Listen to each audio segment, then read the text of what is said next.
नमस्कार मैत्रिणींनो, स्वागत आहे तुमचे रेणूच्या व्लॉगमध्ये। आज तुम्ही ओळखलंच असेल आपण काय बनवणार आहे। हो, आज आपण बनवणार आहोत ब्राह्मणी पद्धतीचा गोडा मसाला। गोडा मसाला बनवण्याकरता मी इथे पाव किलो धने घेतले आहेत। हे पहा, हे धने चांगल्या क्वालिटीचे आहेत। हे मी निवडून साफ करून घेतलेत आणि गोडा मसाल्यामध्ये धन्याचे प्रमाण हे जास्त असतं। आणि मी इथे 100 ग्रॅम खोबरं घेतलं आहे। हे खोबरं मी किसून घेतले। आता आपण लागणारे बाकीचे मसाले पाहूया। इथे मी 10 ग्रॅम लवंग घेतली आहे, 10 ग्रॅम काळी मिरी, 10 ग्रॅम मसाला विलायची, 10 ग्रॅम दालचिनी, 10 ग्रॅम नाकेश्वर, 10 ग्रॅम स्टारफूल, 10 ग्रॅम दगडफूल, 10 ग्रॅम जायपत्री, 3 हळकुंडाचे तुकडे अख्खे हळकुंड घेतलेत मी, शहा जिरे घेतले 10 ग्रॅम, जिरे घेतले मी 50 ग्रॅम, पांढरे तीळ घेतले 100 ग्रॅम, खसखस घेतली आहे 50 ग्रॅम आणि एक अख्खा हिंगाचा तुकडा घेतलेला आहे। इथे मी 10 ग्रॅम तमालपत्र घेतले। तमालपत्राचे बारीक तुकडे केलेत म्हणजे ते आपल्याला व्यवस्थित भाजता येईल। आणि थोडेसे लाल मिरच्या घेतल्या। तुम्ही कोणतीही लाल मिरची घेऊ शकता। मी ही संकेश्वरी घेतली आहे। 10 ते 15 लाल मिरच्या मी घेतलेल्या आहेत। आता आपण मसाले भाजायला घेऊया। मी इथे गॅसवर एक कढई ठेवली आहे। कढई थोडी गरम झाली की त्यामध्ये मी पहिल्यांदा खसखस भाजून घेणार आहे। खसखसला आपल्याला कढई गरम लागत नाही। आपल्याला थोडी खसखस मध्यम गॅसवर भाजून घ्यायची आहे। आपल्याला एक 5 मिनिटच खसखस भाजायची, जास्त भाजायची नाही, नाहीतर त्याचा असा खवट वास येतो। म्हणून मी सुरुवातीला खसखस भाजून घेते। ही खसखस आपली भाजून झाली आहे। मी आता ती प्लेटमध्ये काढते।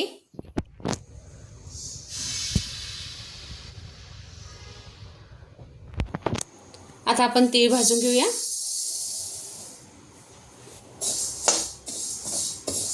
तीळ सुद्धा आपल्याला मध्यम गॅसवरच भाजायचे, गॅस मोठा करायचा नाहीये।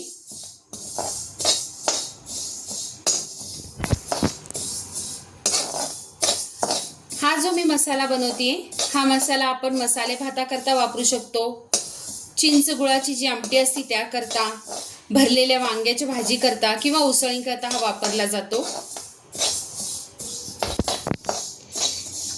तीळ भाजून झालेत आपले।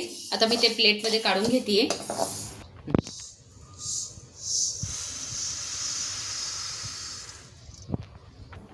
आता आपण शहाजिरं भाजूया।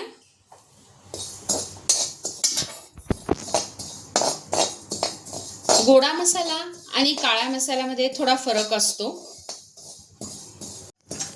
आता मी शहाजिरे काढून घेते प्लेटमध्ये। आता आपण जिरे भाजूया।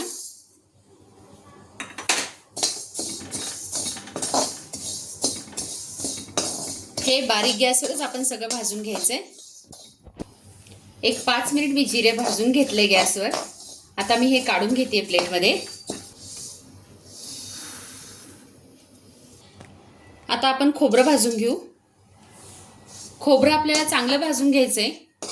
खोबरं व्यवस्थित भाजून घेतलं तर मसाला जो असतो तो जास्त दिवस टिकतो।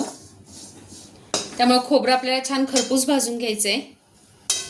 आता मी गॅस थोडासा मोठा केलाय। हे बघा, खोबरं छान खरपूस भाजत आलंय।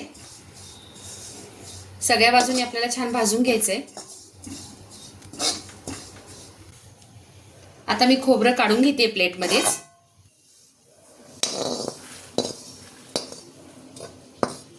आता मी धने भाजून घेते। धने भाजायला आपल्याला थोडासा वेळ लागतो। धने आपल्याला छान भाजून घ्यायचे। हे बघा, धने छान सगळ्या बाजूनी भाजलेत। सगळ्या रूममध्ये छान वास सुटलाय धन्यांचा। आता मी हे एका प्लेटमध्ये काढून घेते। हे आपल्याला वेगळ्या प्लेटमध्ये काढून घ्यायचे धने।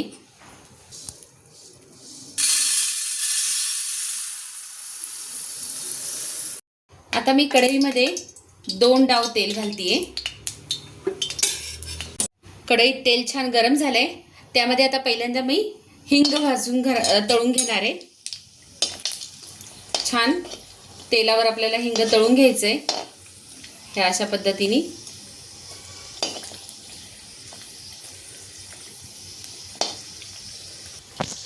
हिंग छान तळलं गेले. हे बघा छान फुगले ते. आता मी ते काढून घेते. आता मी तेलावर हळकुंड घेते तळून.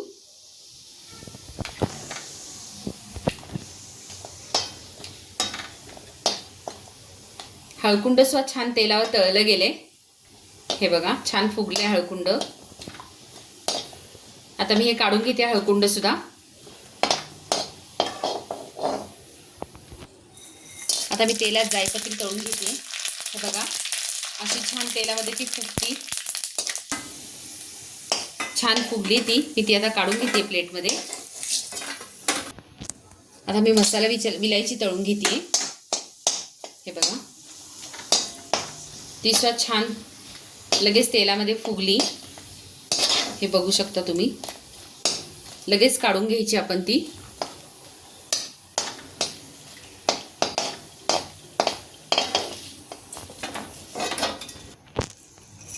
आता मी स्टार फूल घातलंय. लगेच मी दालचिनी सुद्धा मी घातली त्यामध्ये. दोन्ही तळले गेले छान. मी काढून घेते आता ते. तेल पूर्ण निथळून आपल्याला हे काढून घ्यायचंय.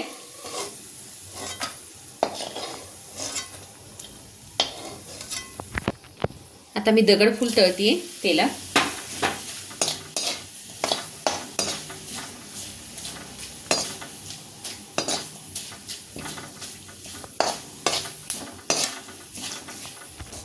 मी दगडफूल काढून घेते आता त्यातून. आता मी तमालपत्र तेलात तळून घेते. तमालपत्र तेलात छान भाजले गेले. मी ते काढून घेते आता. आता मी लवंग, काळी मिरी आणि नाकेश्वर तिन्ही एकत्र तेलात परतून घेते. तेलात छान ते परतले गेलेत. पूर्ण त्याचं तेल निथळून आता मी ते काढून घेते. आता मी सगळ्यात लास्टला घालते त्यामध्ये मिरची.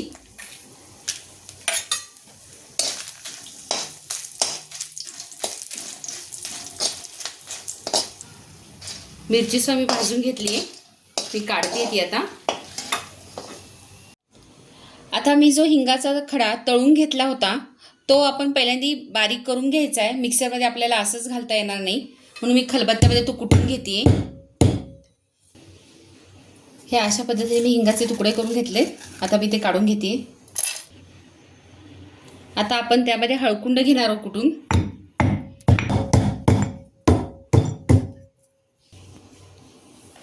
मी हळकुंड कुटून घेतले. आता ते काढून घेते. आता आपण हे जे सगळे मसाले भाजून घेतलेत ते आपण घरीच बारीक करून घेणार आहोत मिक्सरमधून. मी काही डंकमध्ये हे दळून आणणार नाही आहे, कारण की मसाल्याचं प्रमाण हे कमी आहे. त्यामुळं सगळ्यात पहिल्यांदा आपण जे गरम मसाले तळून घेतले होते तेलामध्ये ते बारीक करणार आहोत. हे बघा अशा पद्धतीने मी सगळ्या गरम मसाल्याची पावडर करून घेतली आहे. त्याचा वास खूप छान सुटला आहे सगळीकडे आणि कलरसुद्धा तुम्ही पाहू शकता त्याचा. आता मी हे एका प्लेटमध्ये काढून घेते. आता मी मिक्सरच्या भांड्यामध्ये सगळे जे आपण जे कोरडे मसाले केले होते, तीळ, खसखस, जिरं, खोबरं ते बारीक करून घेणार आहे. हे बघा अशा पद्धतीने मी खसखस, तीळ, खोबरं हे करून घेतलंय, बारीक करून घेतलंय. त्यातून ऑइल निघालं त्यामुळे हे अशा पद्धतीने झालंय हे वाटण. आता मी धने बारीक करून घेते. हे अशा पद्धतीने मी धने बारीक करून घेतलेत.